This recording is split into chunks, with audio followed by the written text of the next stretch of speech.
In this lesson, I'm going to be providing you a quick overview of some of the resources and tools that we're going to be using within this course in order to create HTML code.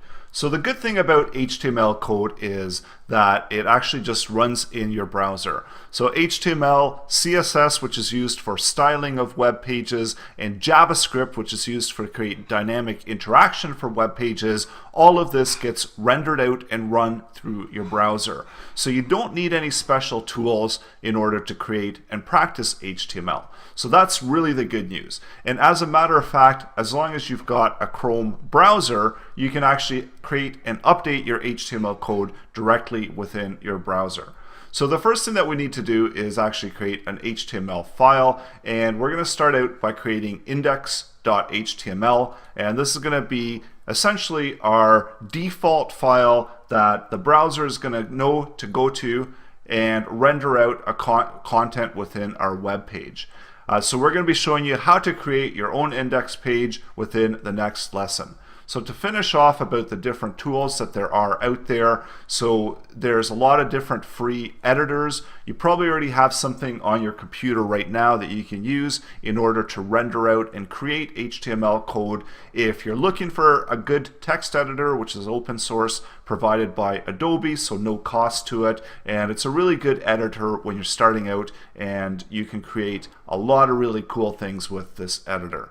So as you can see here, you can write some HTML. You can also update your CSS right within line and a whole lot more. So this is available at Brackets.io, and I am going to be using Brackets.io, my Brackets application within this course as well. And another really good resource that I'm going to be using is CodePen.io. And the really cool thing about CodePen is that it allows me to write HTML code, and I can actually see it rendered out right within the page below or within the display area.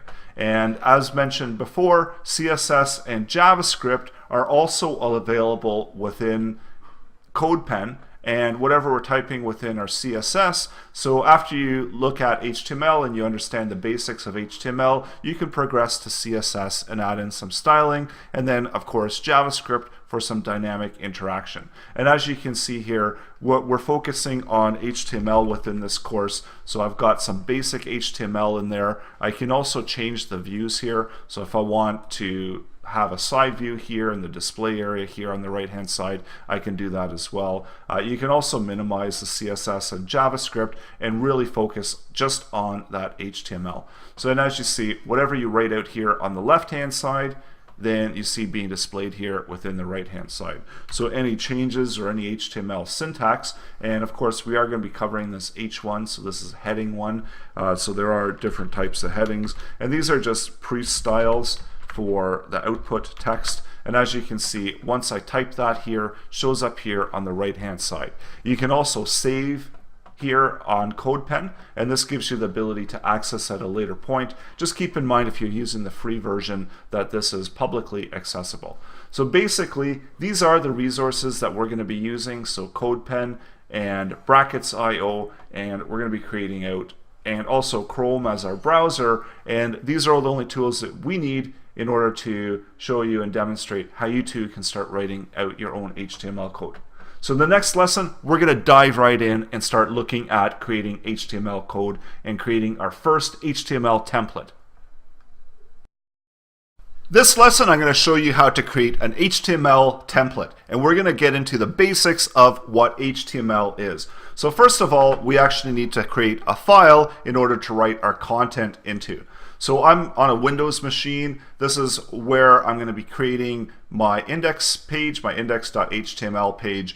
So we need to create that initial file that's going to hold our HTML content so that we can go to that file via the browser, render it out, and actually see our HTML content visible within our page. So you probably already have the tools within your computer in order to create a file. If you don't, then you can go ahead and use brackets, and simply all we need to do to start out is create a brand new file. So I'm just going to create a brand new file, and now I'm going to save this file. So this is a completely blank file, and I'm opening it up, so make sure that you've got that correct path there that you're saving it to. So I'm saving it, and A good practice to get into is to always start out, and your initial page where you want your website to launch out of should be called index.html. So especially if you're doing an HTML page, this is where the server will understand that this is the root page, and if there's no other page specified, then by default it will render that out. So that's for when the server is running and it's looking for a starting point for your domain. It's going to look at those index files in order to start out, find a starting point for your file. So now that we've created that, we can go and we can access it within our browser, and as we see, not much happening as of yet because we don't have any HTML code yet within our page. So as I did say, there are different ways that you can work with your code. So we can go ahead and we can open up our editor. We can type content into the editor. So I can start typing in some content in here, save it. I can go out here, refresh it, and I can see my HTML code getting output within the page. And you're probably saying, well, wait a minute, this isn't HTML code because all you've done is created a file, called it index.html, given an extension of HTML, and just typed hello world. So this is true because the way that the browser actually works is that when it sees this extension HTML, then it knows that it should try to render this out as HTML code.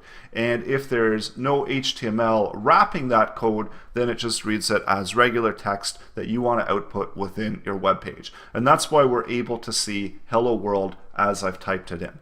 So one of the things that I want to show you as well is how you can actually update your code right within your browser, save that file so that you've got that ability to see what's being displayed. So kind of like what we saw at CodePen, where we can see and we can make some updates and then we can just refresh it. So we don't have to always flip back and forth between our browser and our editor. So go ahead and open that file up that you've created, index.html, so it can be completely blank. Open it up in your browser, and hopefully you've got Chrome installed on your system, and if you don't, then Chrome is a really good browser in order to install because it gives you a lot of flexibility.